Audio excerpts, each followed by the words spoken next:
Jornal do Diário. Oferecimento. Unicred. Suas escolhas transformam. Unicred.capital. Olá, boa noite. Olá, boa noite. Geada, neve e chuva congelada. Temperaturas despencam em todo o Rio Grande do Sul. Em menos de um ano, mais de 100 pessoas suspeitas de ligação com facções criminosas foram presas em operações policiais na região central do estado. Veja também, a Agência Nacional de Energia Elétrica aprovou o reajuste da bandeira tarifária vermelha 2 em 52%. E ainda, suspeito do golpe de compra e venda de gado é ouvido em Caçapava do Sul. Estes e também muitos outros assuntos a partir de agora.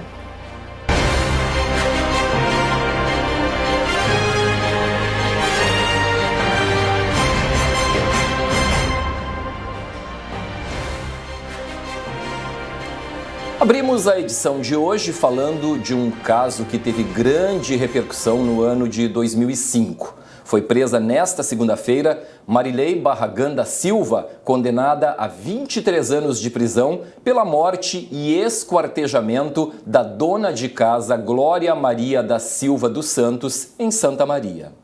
Marilei foi presa por policiais da 2ª Delegacia da Polícia Civil de Novo Hamburgo, na casa da mãe, na cidade de Gravataí. Ela estava foragida desde 2014, quando recebeu o benefício da prisão em regime semiaberto. O delegado Ivair Matos Santos, responsável pela prisão, falou sobre o crime e também como aconteceu a prisão da foragida. Desde 2014, ela estava foragida do sistema prisional. Em 2015 foi decretado um novo mandado de prisão contra ela e ela ainda se encontrava foragida.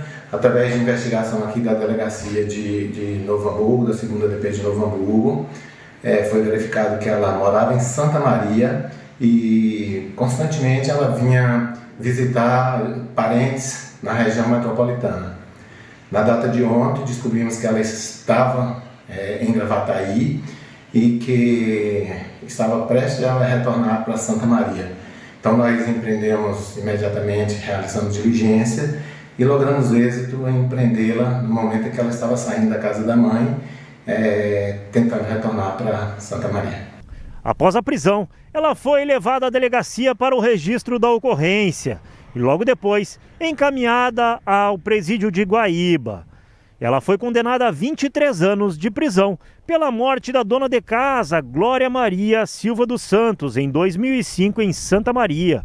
O ex-companheiro de Marilei, Wagner de Oliveira Lopes, cumpriu 3 anos de prisão e morreu em 2010. E mudamos de assunto para falar agora sobre o frio. E que frio, hein? As temperaturas despencaram não só aqui na região central, mas também em todo o Rio Grande do Sul e também em Santa Catarina. Uma massa de ar polar provocou um fenômeno raro em uma cidade aqui do centro do estado. Nevou em Dilermando de Aguiar. Por volta de 11 horas da noite de segunda-feira, moradores do município registraram o que o meteorologista Gustavo Verardo classificou como neve granular. Nas imagens, é possível ver a neve cair de forma esparsa. Não houve acúmulo de neve no chão. O fenômeno durou cerca de meia hora. A ocorrência de neve na região é rara e não acontecia desde 2013, quando a neve cobriu as ruas de Caçapava do Sul e de Agudo. Também na noite de segunda-feira foi registrada chuva congelada em Santiago. O fenômeno começou por volta de 8 da noite e durou alguns minutos. Em Santa Maria, o frio de 5,7 graus ao amanhecer obrigou a população a se agasalhar bem para sair de casa. Na região, a menor temperatura foi registrada em Cruz Alta, com 0,4 grau. O Diário acompanhou na tarde de terça-feira a movimentação da campanha do agasalho no Centro Desportivo Municipal. Cerca de 50 pessoas passaram pelo local em busca de cobertores, roupas e também calçados. Quase um mês e meio após ter começado, a campanha do Agasalho 2021 já recebeu a doação de mais de 25 mil peças de roupas, 2.300 pares de calçados e 700 cobertores. De acordo com o levantamento da Prefeitura, mais de 1.000 famílias já foram beneficiadas. As arrecadações em relação ao ano passado, elas diminuíram, né? Mas o acesso das pessoas ao espaço aumentou. A gente atendeu em torno de 1.000 pessoas aqui que chegaram até o Farrezão aqui para buscar o agasalho. E a gente conseguiu já entregar para eles em torno de 23 mil peças de agasalho, mais uns 700 cobertores aqui nesse espaço a gente conseguiu entregar. Santa Maria é sempre uma cidade acolhedora, generosa e estende a mão. A nossa população tem essa característica de estender a mão. A gente está precisando bastante de roupa de criança e cobertores. Esse é o que mais precisa nesse momento. Tem a linha de roupa de criança, viu ali que tem poucas ali, já não sobrou nada ali. E questão de cobertores também. Com o início do frio do inverno, a busca por agasalhos e cobertores começa a aumentar no Centro Desportivo Municipal. Tá me ajudando bastante, né? Porque a gente está desempregada e com esse frio grande, né? E a gente tem criança, tem família, né? Então a gente precisa muito dessas doações. Para nós está sendo muito útil, sabe? Muito bom mesmo. Tem muita roupa aqui que a gente precisa, porque tem muito moradores de rua que também precisam de roupa e é muito bom as pessoas doarem roupa, porque daí tem gente que não tem roupa para se vestir e daí pessoas doam e eles ficam com roupa. A Secretaria de Desenvolvimento Social ressalta que não devem ser doadas roupas de verão, roupas íntimas, roupas de festas ou sapatos de salto, pois não ajudam a quem precisa se aquecer no frio. A organização da campanha pede que, se possível, as roupas e os cobertores sejam lavados e empacotados em sacos plásticos. As doações podem ser feitas no próprio Centro Desportivo Municipal e em outros locais. No site do Diário você encontra a lista dos pontos de arrecadação. E nesta terça-feira, Santa Maria teve a aplicação da segunda dose da vacina contra a Covid para quem havia recebido a primeira dose da AstraZeneca em 30 de março. Como eram 11 locais e havia garantia de vacina para todos, o movimento foi tranquilo. Segundo a Prefeitura, 4.300 pessoas haviam recebido a primeira dose no final de março e deveriam comparecer nesta manhã. Apesar da maioria ter ido, cerca de 400 pessoas não foram tomar a segunda dose. A Prefeitura prevê uma ação específica para essas pessoas na semana que vem. À tarde, houve ação de imunização no distrito de Santa Flora, também de segundas doses para idosos de 70 anos ou mais. Ao todo, 56 pessoas foram imunizadas. A Prefeitura de Santa Maria divulgou outras 2 ações de vacinação contra a Covid-19 para trabalhadores da indústria nesta quarta-feira. Foram incluídas a aplicação de primeira dose para funcionários do setor de captação, tratamento e distribuição de água da Companhia Rio-Grandense de Saneamento, a Corsan. A ação ocorre das 8 da manhã ao meio-dia. São 120 doses. Trabalhadores de 7 frigoríficos da cidade, que se enquadram nos critérios de grupos prioritários previstos no Plano Nacional de Imunização, recebem a primeira dose também nesta quarta-feira, a partir da 1h da tarde até as 4 horas. Amanhã, também moradores do distrito de São Valentim, com 70 anos ou mais, recebem a segunda dose da vacina a partir das 2h da tarde. Todos os detalhes e informações sobre as ações da semana você encontra no diariosm.com.br. E foram confirmados mais 7 óbitos associados à Covid-19 em Santa Maria. Com isso, o total de mortes chega a 751 desde o início da pandemia na cidade, como você acompanha na tela. De acordo com um comunicado da Prefeitura, os óbitos aconteceram entre a última sexta-feira e esta segunda. Os casos foram registrados no Hospital de Caridade, Dr. Astrogildo de Azevedo, no USME, Hospital Regional e também na UPA, a Unidade de Pronto Atendimento. Marco Gilberto Miller Becker Filho e a esposa prestaram depoimento nesta terça-feira. Ele é suspeito de ter aplicado o golpe da compra e venda de gado em pecuaristas de diversas cidades do estado. A esposa de Becker Filho prestou depoimento na delegacia da Polícia Civil de Formigueiro pela manhã.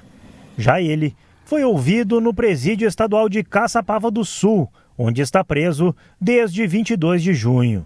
Para os investigadores e o delegado Antônio Firmino de Freitas Neto, Becker Filho deu mais detalhes sobre o funcionamento dos negócios, que teria causado um prejuízo de mais de 30 milhões em pecuaristas gaúchos. Fundamentalmente ele alegou inocência, que na verdade há cerca de 12 meses ele começou a falir.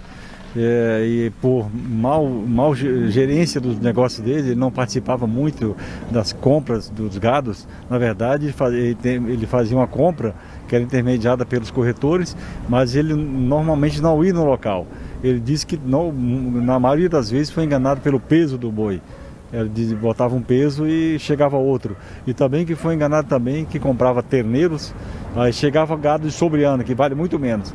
E dentro de vários outros controles, ele não tinha controle de quase nada, de emissão de gado, de notas, enfim, havia um descontrole muito grande com ele. E por isso que ele entende que faliu. E relativamente a isso, ele entende que, pelo menos ele falou, que vários corretores o enganaram. Na verdade, ele foi enganado por várias pessoas e a gente vai checar as informações. Ele deu vários outros nomes e as pessoas serão investigadas para ver se realmente procede o que ele disse, que não tem culpa, que a intenção não foi enganar ninguém.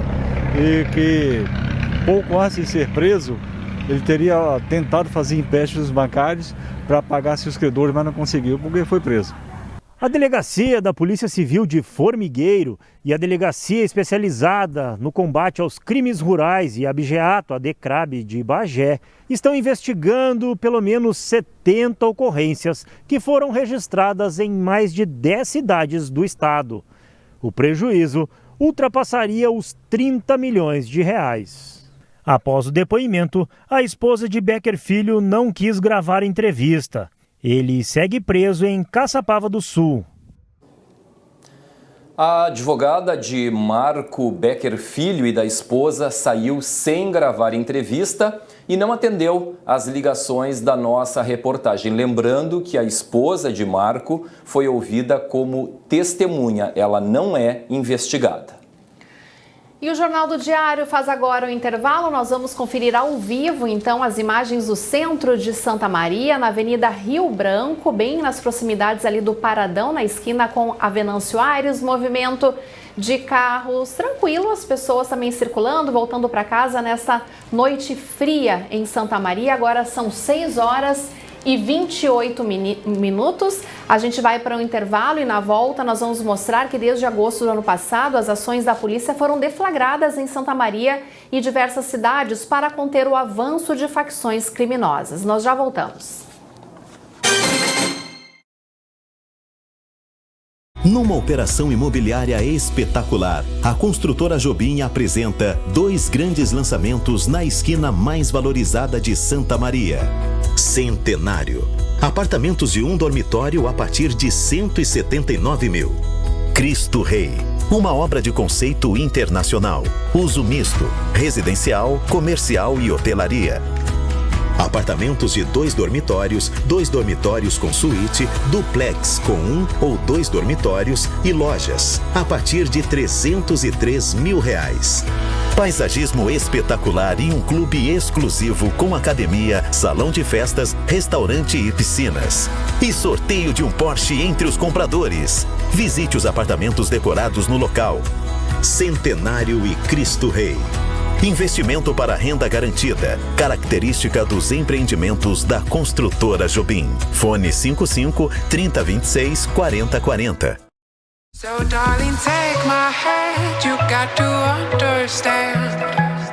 I don't wanna just be friends. Come away with me and live my fantasy. I don't wanna just be friends.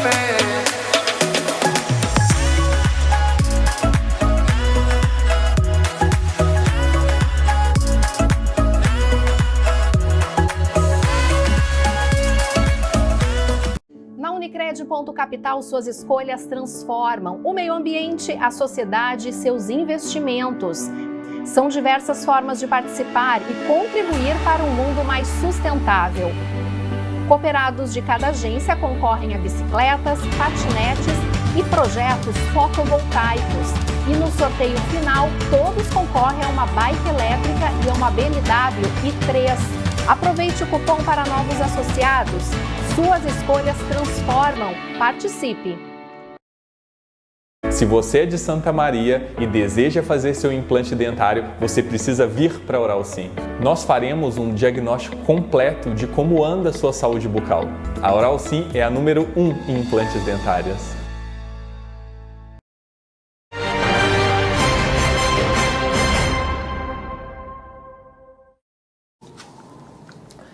Em menos de um ano, mais de 100 pessoas suspeitas de ligação com facções criminosas foram presas em operações policiais na região central do estado.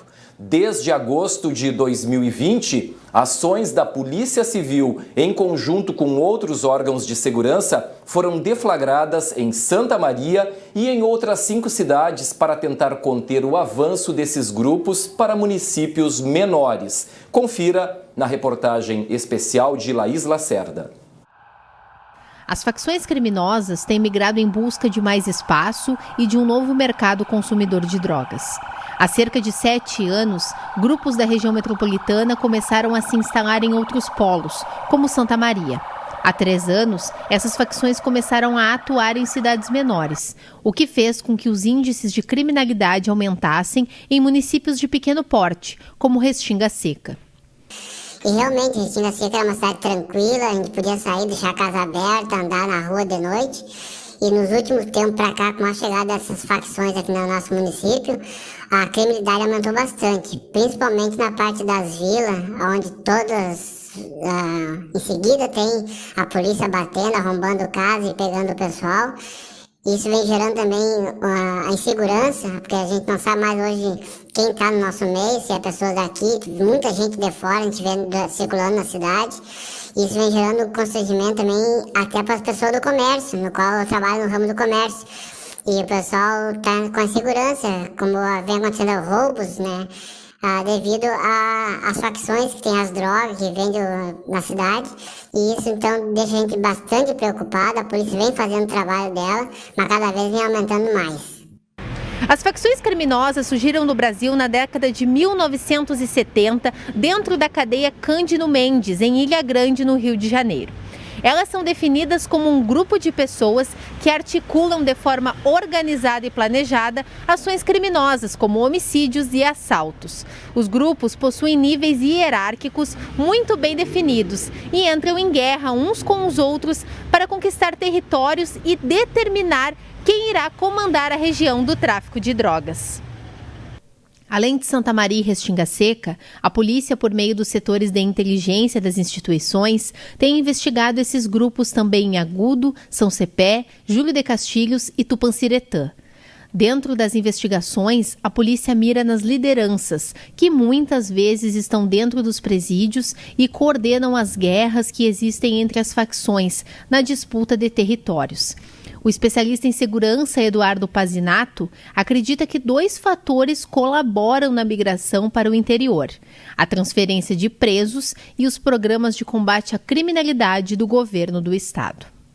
Parte disso pode se dever a uma mudança operada pela pandemia nos fluxos de produção, distribuição e fornecimento de drogas, o que tem compelido essas organizações criminosas a buscarem novos mercados consumidores. Um segundo aspecto, acredito, tem uma relação direta com as respostas do Estado do Rio Grande do Sul à atuação da criminalidade violenta e das organizações criminais por consequência. Entre o ano passado e este ano, os órgãos de segurança pública têm trabalhado de forma intensa e integrada em operações para frear a onda de violência que é trazida junto com as facções. Bom, nós estamos sempre procurando mapear o avanço das facções, aonde elas estão instaladas, com quem elas estão se conectando, com quem elas estão estabelecendo laços ou vínculos, E a partir desse trabalho de inteligência e de investigação, essas informações são compartilhadas, são trocadas entre os órgãos de segurança e nós passamos a focar as nossas ações. O mais importante, e isso muitas vezes acontece, é a capacidade de se antecipar à prática criminosa, é a capacidade de chegarmos antes do crime acontecer. E quando isso acontece, muitas vezes são presas pessoas com armas, porque estavam indo para praticar um homicídio, armas e carros clonados, porque estavam indo para praticar roubos. Enfim, essa antecipação ela somente é possível graças a esse trabalho de inteligência e investigação, que permite que a sinergia, o compartilhamento de informações, né, o planejamento de ações conjuntas façam com que a gente consiga, antes do crime acontecer, já dar a resposta. O resultado do trabalho integrado entre a segurança pública contribuiu com a prisão de mais de 120 criminosos em Santa Maria e na região, o que reflete diretamente na redução dos homicídios, que nos primeiros 5 meses deste ano tiveram uma queda de 28% em relação ao mesmo período do ano passado em Santa Maria. Os salários referentes à folha de junho dos servidores do Estado serão quitados em dia nesta quarta-feira. Será feito o depósito do valor integral para cada um dos cerca de 329 mil vínculos, que correspondem a 100% da folha de pagamento do Poder Executivo. O pagamento em dia da folha até junho foi confirmado pelo governador Eduardo Leite no final de abril, como resultado da gestão do fluxo de caixa estadual. Este é o 8º mês consecutivo em que a folha é quitada em dia. Também está confirmado para quarta-feira o pagamento da 6ª parcela do 13º salário relativa ao ano de 2020 no valor de 120 milhões. As inscrições para o Enem, Exame Nacional do Ensino Médio 2021, começam na quarta-feira, dia 30 de junho. Fica ligado. Dia 30 de junho é um dos dias mais importantes para os estudantes do ensino médio no Brasil. E se você é estudante do ensino médio e não sabe, devia saber. Mas fica ligado que agora eu vou falar tudo sobre as inscrições do Enem.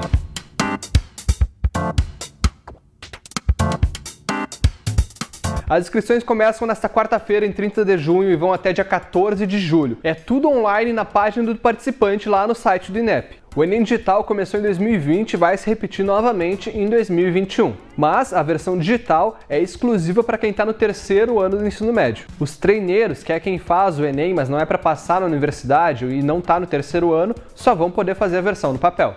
Ao todo, o Enem Digital tem 101.100 vagas. E se você não está no 3º ano e quer saber se pode abrir mais uma, eu não sei, mas a resposta provavelmente é não. Eu já falei isso no vídeo, mas só pra gente ficar bem ligado, as inscrições vão até 14 de julho, porque junho já passou. E as datas das provas também é importante saber, até porque não adianta se inscrever e depois não ir e justificar a ausência, o que faz perder a isenção e é ruim não ir na prova. As provas na versão digital e na versão impressa são dia 21 e 28 de novembro. E se você quer saber tudo o que acontece sobre o glorioso Exame Nacional do Ensino Médio, é só acessar diariosm.com.br ou nos acompanhar também nas redes sociais. Fica ligado!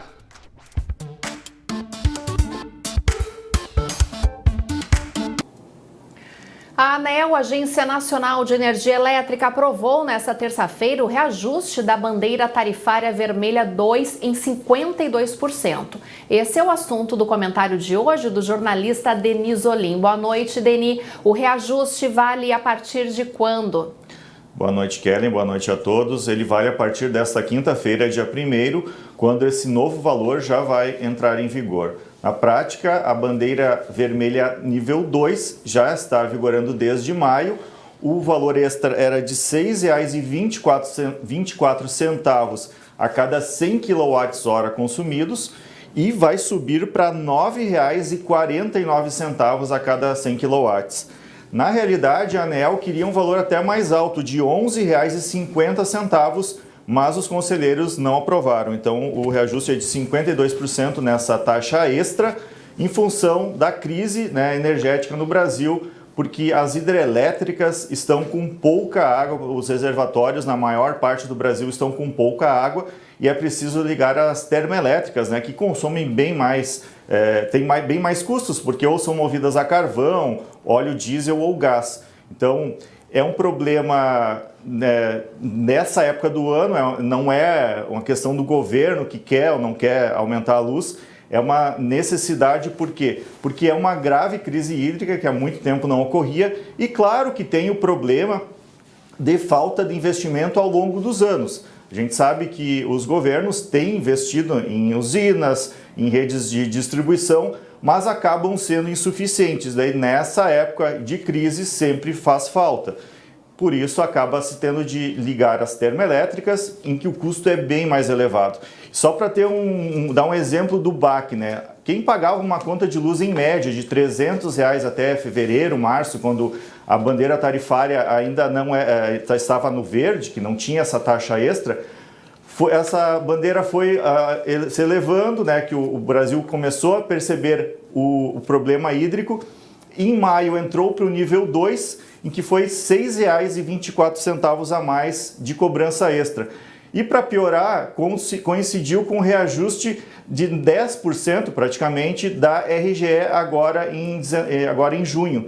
Então, quem pagava R$300 lá em março já teve um aumento de cerca de R$30 só pelo reajuste anual da RGE, e mais agora esses R$ 9,49 de taxa extra a cada 100 kW, que muitas vezes chega a dar R$20, R$30 a mais na conta de luz. Então é um baque muito, muito grande.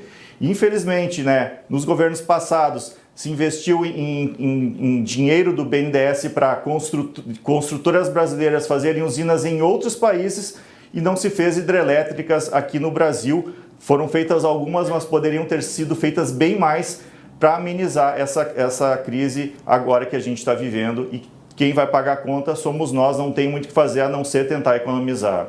É com vocês. Deni, aproveitando que você está aqui, um detalhe também, eu vi que o ministro ele acabou, né, fez um apelo para que as pessoas, né, poupem a água, poupem a luz, porque tem uma questão também de conscientização das pessoas nessa questão também, né?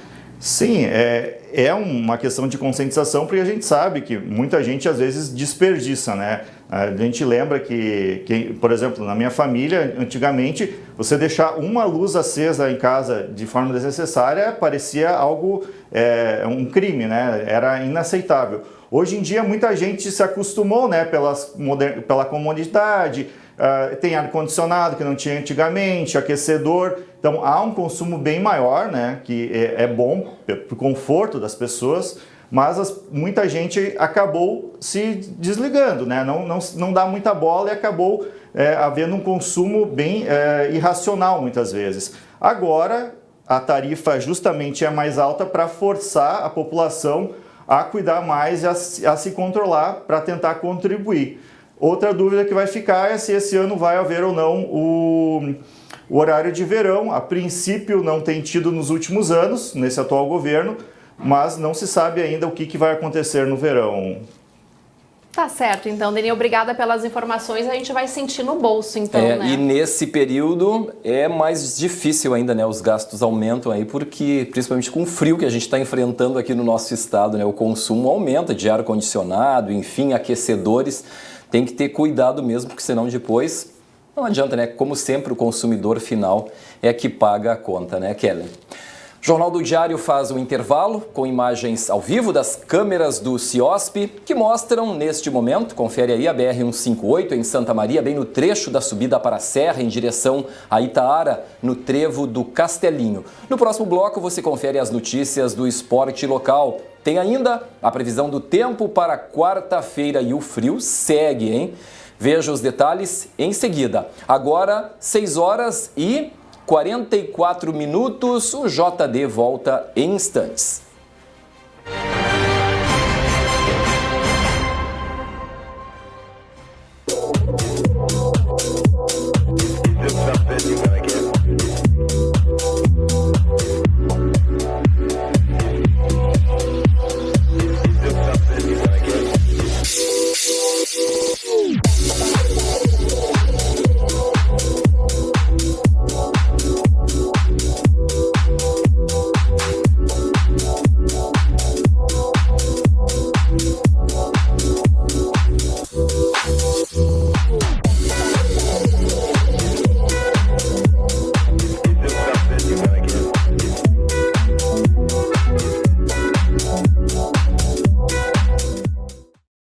Se você é de Santa Maria e deseja fazer seu implante dentário, você precisa vir para a Oral Sim. Nós faremos um diagnóstico completo de como anda a sua saúde bucal. A Oral Sim é a número 1 em implantes dentários. Na Unicred Ponto Capital, suas escolhas transformam o meio ambiente, a sociedade e seus investimentos. São diversas formas de participar e contribuir para um mundo mais sustentável. Cooperados de cada agência concorrem a bicicletas, patinetes e projetos fotovoltaicos. E no sorteio final, todos concorrem a uma bike elétrica e a uma BMW i3. Aproveite o cupom para novos associados.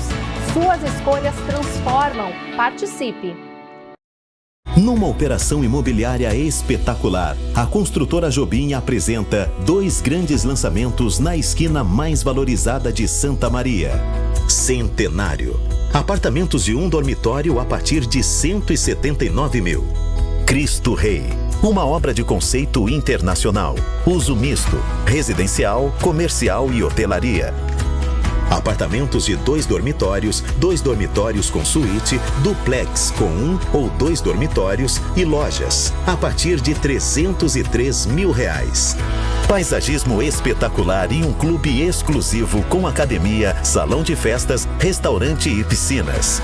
E sorteio de um Porsche entre os compradores. Visite os apartamentos decorados no local.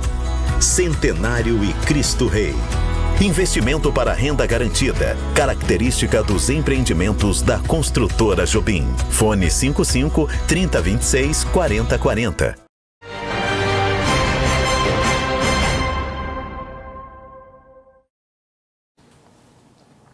Começamos este bloco falando do esporte. Quem nos traz as informações é o repórter Gilson Alves. Gilson, boa noite. Qual é o assunto de hoje e as novidades? Temos novidades nos times da região? Boa noite, Kellen. Boa noite, Vilseu e quem acompanha o Jornal do Diário. Verdade, as equipes da região central estão na preparação para a disputa da divisão de acesso que começa no próximo dia 15 de agosto. E os 2 times, tanto o Intercm quanto o São Gabriel, estão naquela fase de anunciar reforços na montagem do elenco. E hoje tivemos 2 novidades, uma de cada lado. O Intercm anunciou o retorno do zagueiro Manolo, 32 anos, ele que esteve em 2018 no estádio Presidente Vargas, fez parte da campanha semifinalista, quando o Intercm foi derrotado pelo Pelotas nas semifinais, bateu na trave na tentativa de voltar à elite do futebol gaúcho. O Manolo é o 15º reforço anunciado pelo Intercm. Já o São Gabriel, também daqui da região, outra equipe que estará na disputa da divisão de acesso, anunciou o volante Elias Ceará.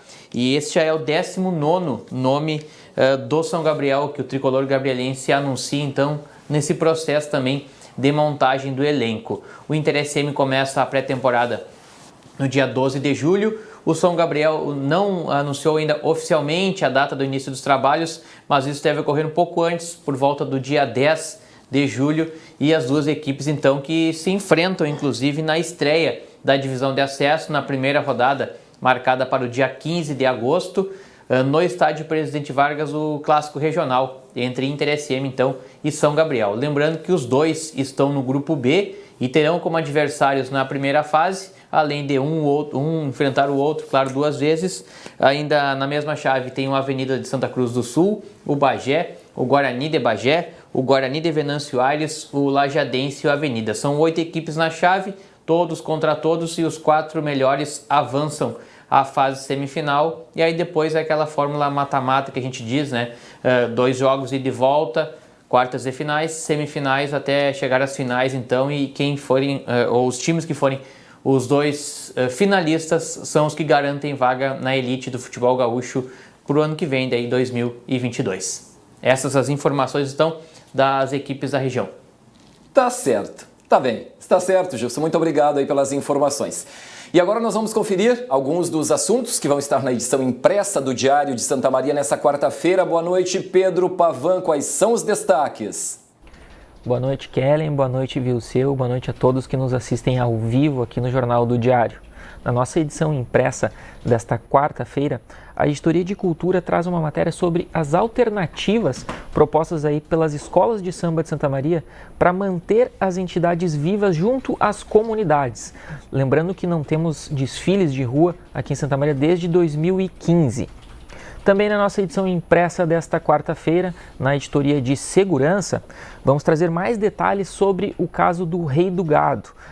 O suspeito sobre o desvio aí de cerca de 30 milhões aqui na região e em outros municípios do estado, ele prestou seu primeiro depoimento hoje.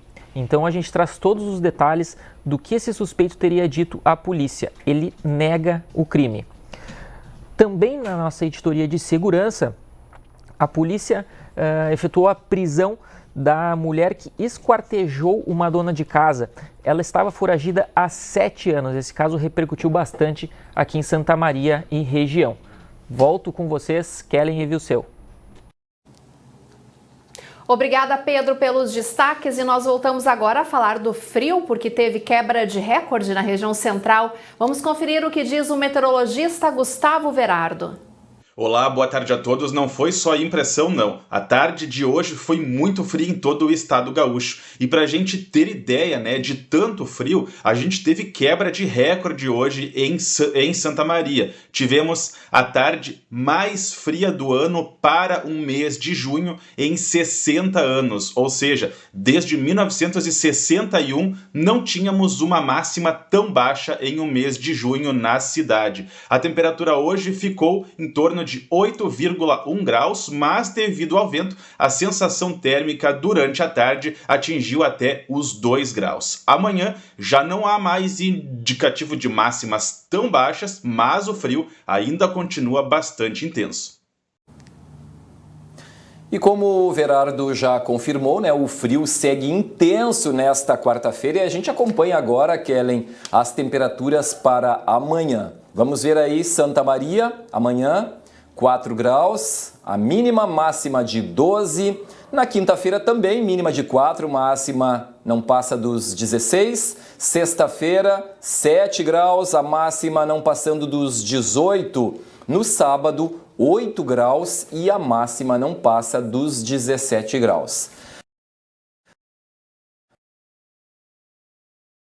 Vamos ver aí como fica, como vão as cidades da região. Temos aí a região, temos aí Cruz Alta, 1 grau para amanhã, máxima não passando dos 10. Em Toropi, 4 graus, máxima de 12. Em Faxinal do Soturno, aqui na Quarta Colônia, mínima de 5 graus, máxima 14. Em Unistalda, 0, olha só, 0 grau de mínima, máxima não passando dos 11 graus para esta quarta-feira. Gelo e muito gelo, né, Kellen? Semana gelada aqui em Santa Maria, muito praticamente gelada. todo o Rio Grande do Sul. A boa notícia para quem gosta do calorzinho como eu é que a partir de quinta a sexta-feira a temperatura sobe um pouquinho mais, né? A gente muda um viu pouco. ali 18 graus a máxima. Que bom. Por hoje é isso, JD termina aqui, desejando uma ótima noite para você. Em seguida acompanhe o programa Sala de Debate. A gente se encontra amanhã.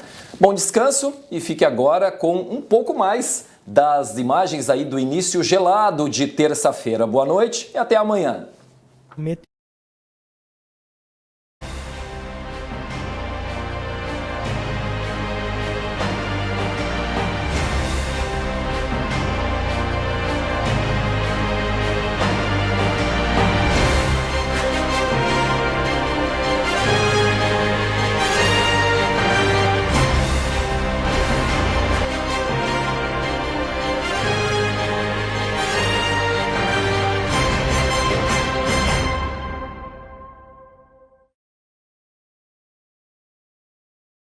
Jornal do Diário.